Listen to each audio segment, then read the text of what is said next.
चीनी टेक्नीशियन और इंजीनियर्स को भारत में वीज़ा मिलने में हो रही देरी से निर्यातकों को नुकसान हो रहा है। भारत में फैक्ट्री या मशीनों की स्थापना के लिए चीनी टेक्नीशियन और इंजीनियर्स को भारत आने की ज़रूरत पड़ती है, लेकिन उन्हें वीज़ा मिलने में देरी होने से परियोजनाएं हो रही है, परियोजनाओं में वो डिले हो रही हैं, ज़्यादा वक्त लग रहा है उनको पूरा करने में। इसलिए देश के निर्यातकों ने सरकार से चीन के टेक्नीशियन और इंजीनियर्स को तुरंत वीज़ा उपलब्ध कराने की मांग की है। वाणिज्य और उद्योग मंत्रालय इस मुद्दे पर अब विदेश मंत्रालय के साथ मिलजुल कर सुलझाने की कोशिश कर रहा है। सर, चीनी टेक्नीशियनों को लेकर बुलाने की कोशिश की क्यों जा रही है? ये बेहद दिलचस्प और काफ़ी परंपरा से अलग हटा हुआ, चर्चाओं से अलग हटा हुआ घटनाक्रम है। भारत सरकार के दो मंत्रालय केंद्र सरकार से कह रहे हैं कि चीन के नागरिकों को, चीन के लोगों को, चीन के टेक्नीशियन और इंजीनियर्स को भारत आने दिया जाए। अगर आप भारत और चीन के रिश्तों का ताज़ा संदर्भ देखें तो शायद उस संदर्भ में यह फैसला बिल्कुल अप्रत्याशित सा लगता है। उसकी वजह यह है, इस प्रस्ताव से दो महत्वपूर्ण संकेत हमें मिलते हैं।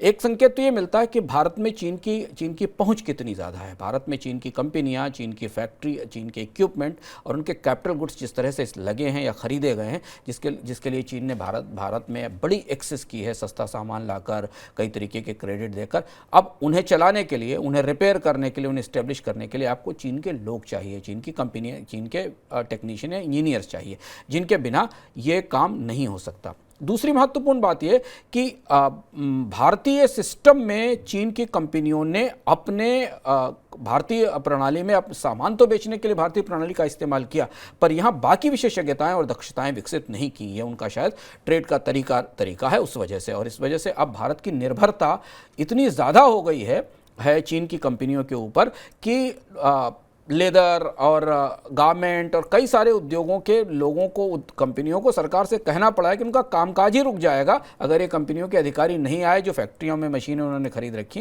इन्हें लगाया जाए। और इसलिए सरकार को चीन के खिलाफ जो भी प्रत्यक्ष रूप से बायकॉट चाइना और सब कुछ चल रहा, उससे बिल्कुल अलग सरकार के मंत्रालयों को कहना पड़ रहा है कि हमें चीन का सामान तो चाहिए, चीन के लोग भी चाहिए, चीन के टेक्नीशियन और इंजीनियर भी चाहिए, तब हम काम शुरू कर पाएंगे। सर, व्यापारिक संबंधों पर इस फैसले का या इस कदम का क्या असर पड़ता दिख रहे हैं? ये एक दिलचस्प मोड़ है। भारत अभी चीन से सामान और मर्चेंडाइज के आयात को लेकर ही परेशान था, उलझन में था, और सारी की सारी जो PLI की प्रक्रिया थी वो इसीलिए आई थी कि भारत की आयात पर निर्भरता कम की जाए और जो उत्पाद हम चीन से मंगा रहे हैं उनका भारत में निर्माण शुरू हो। लेकिन अगर ऐसा होता है तो हम धीमे धीमे चीन से सर्विसेज एक्सपोर्ट्स भी खोलना शुरू करेंगे। आमतौर पर भारत चीन से सेवाओं का आयात नहीं करता, चीन से मैन पावर का इंपोर्ट नहीं करता, पर चीन ने अपनी ताकत से और अपनी तकनीक की ताकत से, अपनी सस्ते उत्पादों से, अपनी सस्ती इंजीनियरिंग से बाजार में जैसे घुसपैठ बना ली है, तो क्या ये कदम इस तरफ इशारा नहीं करता, हालांकि सरकार स्पष्ट करेगी, इशारा नहीं करता कि भारत को अब चीन से सर्विसेज इंपोर्ट भी शुरू करने पड़ेंगे, यानी चीन से मैन पावर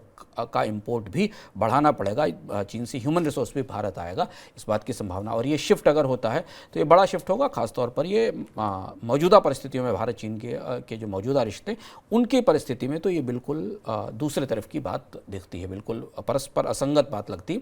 लेकिन चूंकि भारत के मंत्रालय बात कह रहे हैं, मान रहे हैं, तो इसका मतलब यह है कि सरकार के भीतर कहीं ना कहीं इस मामले पर विचार जरूर चल रहा है। चीन के प्रति रवैया बदलने का, नरम पड़ने का संकेत है मंत्रालयों का यह प्रस्ताव।